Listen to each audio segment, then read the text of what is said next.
Well, we're approaching the festive season and there's been a few managerial casualties, most notably at Leicester.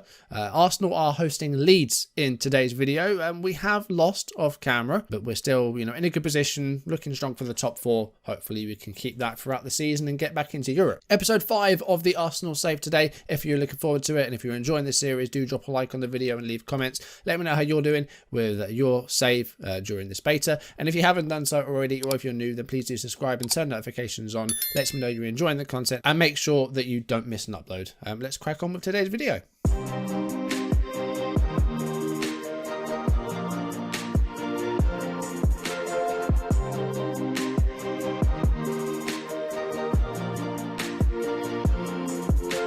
Welcome back to the channel. My name is a-bomb and welcome back to Football Manager 2022 in the Arsenal Save. We're taking on Leeds at home today, as I mentioned. We're in 4th place. We do have a game in hand and we could overtake Man City if we get a point today. They lost the Manchester derby to United, so hopefully we can overtake them and get 3rd place. Last episode it was a 2-0 win at Molineux against Wolverhampton with Thomas Partey and Bukayo Saka getting the goals. Saka notably getting his first goal of the season after a slow start. We played just 4 games off camera. Next episode will be the London derby against Tottenham, who were in the relegation zone, which is an odd one for them. They have sacked Nuno Espirito Santo.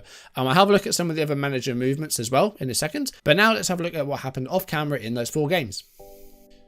Smith Rowe with a free kick and Gabriel with a free header into the goal, and Arsenal lead inside 4 minutes. An easy start there, really. Ball all the way back with Ramsdale here. Here's Gabriel to Tavares. Smith Rowe to Xhaka. Smith Rowe gets it back, sends through Barbosa, and that's a lovely strike by Barbosa. Was he offside though? I think they're going to check it.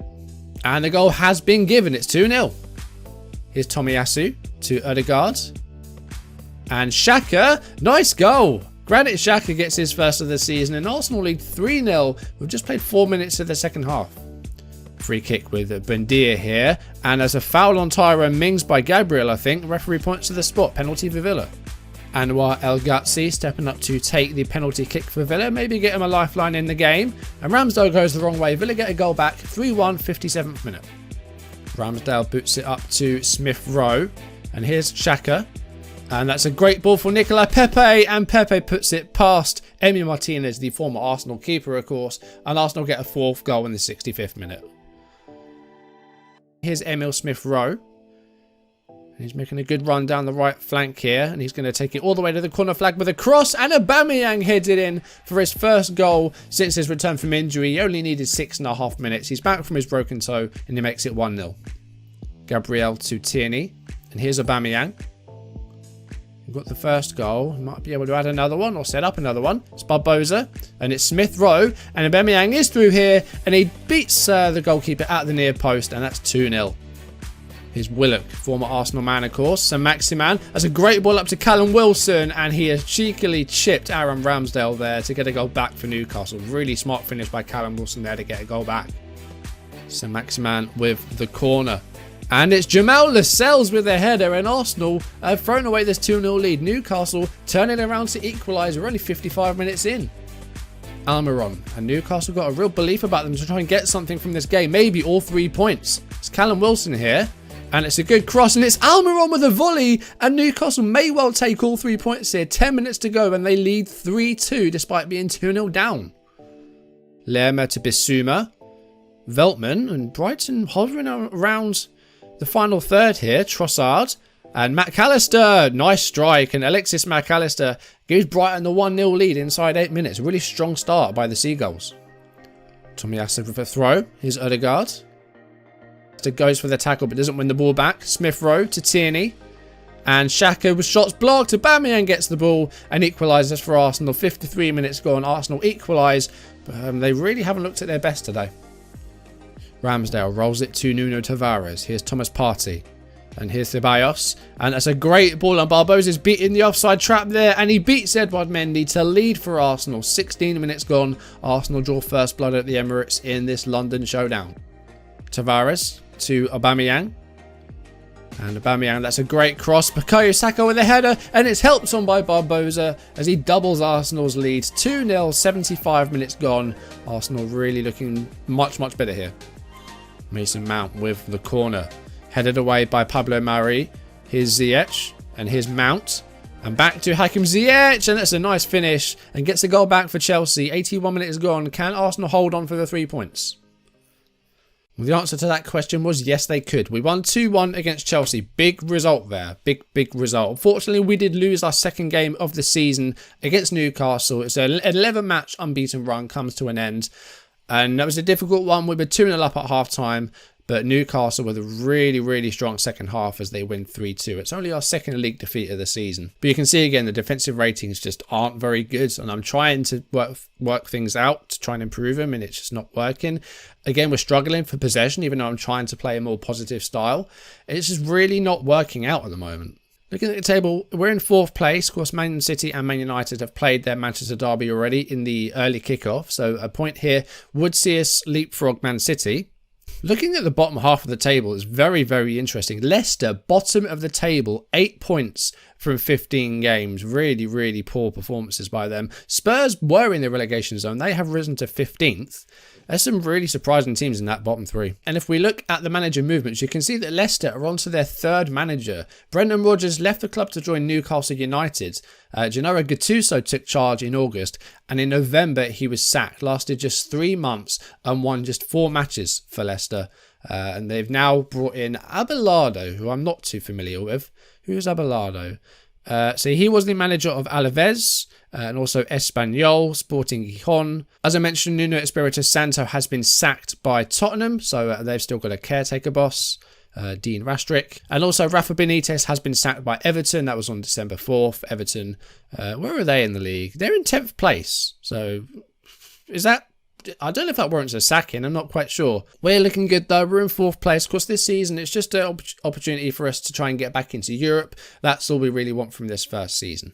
We'll have another look at the data after we've played the Leeds match and see, what else we can do. I'd like to try and, maybe add a bit of data analysis in every game because I really do like the data hub. I wasn't really that big about like data analysis and stuff before, but having it all in one place just makes it so much more accessible. So I think we'll try and find something to look at there once we've played the Leeds match, not Leicester. So Aubameyang has returned from his broken toe, but Nicolas Pepe has suffered an injury. He's actually just been sent home for an illness. He's got a cold, so he's not going to play today. So I think we'll move Saka to the right and we'll bring Emil Smith-Rowe. Actually, we'll bring Aubameyang in on the left.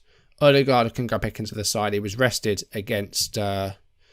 not Brighton, against Chelsea, just because he wasn't quite fit. But Pepe's the only player missing. Everyone else is fully fit and looking good. Starting to think about January, I think we're going to need to try and get a right back in. Maitland-Niles is really not happy at his lack of football. He's asked to leave on loan. I think we're going to let him do that. Maybe even let him go permanently. I think we're going to need to try and buy some homegrown players because Maitland-Niles may well be following Eddie and Ketcher out the exit door. And that's 2 homegrown players we're losing. So I think we'll try and need to buy English if we do recruit in January. We've got about 15 million in the transfer budget and we've got some wage budget as well. So we'll try and make use of that and maybe try and buy English. Of course, it's going to cost a bit more because English players always do. But we'll see if we can snap up a deal. Let's just check our selection advice and see what else it's suggesting. Tavares has actually been playing pretty well. So I think he's going to keep Kieran Tierney out the side. Tavares and Tierney both playing well, actually. But Tavares is in decent form. We're going to move Ceballos to the right so he can still play as that Mezzala. And Odegaard is the advanced playmaker. Just it might help us in midfield because, as I say, we're still struggling for possession sometimes. And maybe having Odegaard sit a bit deeper will help things out there. If there's anything here that you can see that doesn't look quite right, then do let me know because I'm guessing at this point. And I think that's what the beta is about, really. If you're trying to put together a tactic, a lot of it is just guesswork and trial and error. This should be a good match. Leeds are always fun to watch. I know against the big sides, they really do struggle because, they very much have their way of playing and don't really... I think they need another tactic to set up against, the big teams like the Liverpools and the Man Cities because I think they get spanked quite a lot when they face the top sides, but hopefully we can get a result today. 23 minutes gone. First highlight of the match here. Odegaard with the ball from the throw. Here's Saka and Thomas Partey with a shot, but it's blocked. And he has another go, but that one is high and wide, I think. Villa are taking the lead at home against Chelsea. We have a corner here with Odegaard. And that's going to be headed away by Diego Llorente. Ceballos was not going to get there, I don't think. Well, I've got to say, it's been a quiet first half. That was the only highlight. So I haven't really seen too much. But strangely, defence actually looks pretty good. So I guess we've done a few things right there. Pretty even game. Leicester, again, having a bit more possession. We did have a big chance there that you can see. But Leeds have sort of peppered us sort of here and there. So, again, I think momentum just isn't on our side at the moment. But again, Leeds, 57% possession. And Barbosa's really not having much to do up top. Barbosa's good, but I'm thinking about maybe... Oh, Harrison's through here. Ramsdale makes a save, though. Barbosa would be, I think, better in a two-striker formation. And I don't want to go two strikers. Not now. Well, this might be a chance here. Saka has got a chance to maybe break for us. If he can send through Barbosa, but it's been forced out wide. Still a chance for us to maybe get something here, though. But Ayling with a good tackle. Saka, I think, showed him a bit too much of the ball there. All right, Odegaard has had a poor game today. I don't know if that's because I dropped him deeper, but he hasn't been doing too well. He's going to be replaced by Emile Smith-Rowe. And also, Aubameyang is struggling. So I think we're going to move Saka to the left and bring on, I think it's going to have to be Martinelli, who's yet to score a goal for us. But hopefully he can do something in these last 10 minutes of what's been a pretty poor game, in all honesty.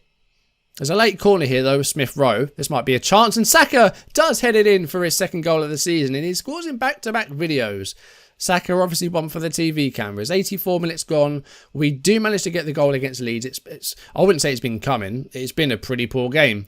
But Saka heads in the set piece. And we do take a 1-0 lead. Let's try and hold on to it now. We're going to praise them, though. It was good to get a goal. I think we'll make our last change.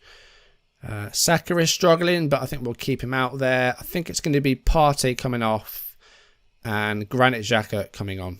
3 minutes of stoppage time. Just about to elapse. There it goes, and that should be full time. A 1-0 win, 3 points. Not the most spectacular of performances. Leeds actually with better XG than us. But possession was much more balanced in the end, and actually a much better defensive performance. I don't know, I haven't changed anything there, so I guess they just had a good day. But yeah, much better defensive performance. Tavares was actually the lowest rated defender, and usually he's the best performer. So actually, yeah, a good performance there. We defended well. I say Leeds did have, opportunities throughout the match, but we had a big chance there in the first half, and we did get the goal in the second half. But Leeds, I think, with bits and pieces here and there. I'm going to say you defended well today, although Ramsdale doesn't seem to agree with that. I guess he did make a lot of saves. I guess. Well, 4 shots on target. He only made 4 saves. So it wasn't an amazing performance, but it wasn't terrible. We do manage to go 3rd place, so we have overtaken Man City, but Liverpool with a 3-1 win against Brentford, so they retain 2nd place. We're going to have a look into the data hub, because I'm going to try and do something like this every video. I think we'll have a look at the analysis for that Leeds match once that gets in, because that's going to tell you about the momentum throughout the match and a few other bits and pieces as well. So I think we'll have a look at that. Well, we've got our youth intake preview. F's in the chat. E, all the memes. Don't expect much from this youth intake. Right. Thanks for that game. Alright, so we have our post-match analysis from that 1-0 win against Leeds. We should be happy with the result. We didn't play well, but the result went our way. So I think we have been kind of riding our luck at the moment, getting some results in games where, we really haven't been at our best. So looking at the match momentum, you can see the first sort of hour or so, Leeds did dominate a lot of the match, and then we did sort of take over in that last sort of third of the match, last quarter of the match, and I think that might be due to Leeds' style of play. They're it's a very energetic style of play, very demanding style of play, so I think that might have played into it. So here's the XG map, and you can see that Leicester did have better XG than us. We had a better shot rate than they did, similar number of chances, but they had worse quality shots. So those small steps, they're not particularly clear-cut chances. They don't even qualify as chances, I guess. But then we had a big chance there, and we had a big opportunity there with the Saka goal. The last match passes are here, so we had 488 pass combinations, mostly in midfield. I think that can be expected. Gabriel with 120 passes. Odegaard linking up with 8 other players. Ceballos struggling to find Murray. They only passed between them twice. With Murray there and Ceballos here, I guess Ceballos was a bit further forward, so I think he would have gone to probably Saka or Tomiyasu rather than up to Ceballos. So I think it was a bit far forward. The furthest player forward, actually, that surprises me, When your striker's average position is in the centre circle, that's a bit concerning. See, this is interesting. Leeds had 9 shots inside the box, 1 header and 8 shots with the feet. So 2 off target, 3 blocked and 4 on target. So those 4 efforts that Ramsdale saved were efforts, these 4 efforts here on target. That one, look at that. He's about 4 yards out and Ramsdale's made the save. So he's done well there. Well done, Ramsdale. I think we're going to end things there for today. As promised, we will do a London derby next episode. Tottenham, December 28th, so we're into the Christmas period. We've got Norwich and Watford off camera. Hopefully we can get results there, but Norwich are doing well. Watford are in the top 10 as well, so there's going to be 2 tough away games there. Then we have a double header against Man City at home. We've got the Carabao Cup quarter-final and a league game against Man City, and the next episode will be a London derby against Spurs. But that's going to do it for today's video. Thank you for watching. If you enjoyed it, drop a like down below and leave comments. They're the best ways to support the channel. And if you haven't done so already, or if you're new, then do subscribe and turn notifications on so you don't miss an upload. Next episode, we'll have our first London derby on camera. In the home game, how did we do? I'm pretty sure we beat them. We did. We beat them 2-0. It was our first win of the season by Boza with a double on his debut in the London derby. So that's a good way to introduce yourselves to the fans. And now at Tottenham Stadium, we're going to try and get a double in that London derby, a derby double. But that's going to do it for today's video. Thank you for watching. I'll see you soon. Goodbye.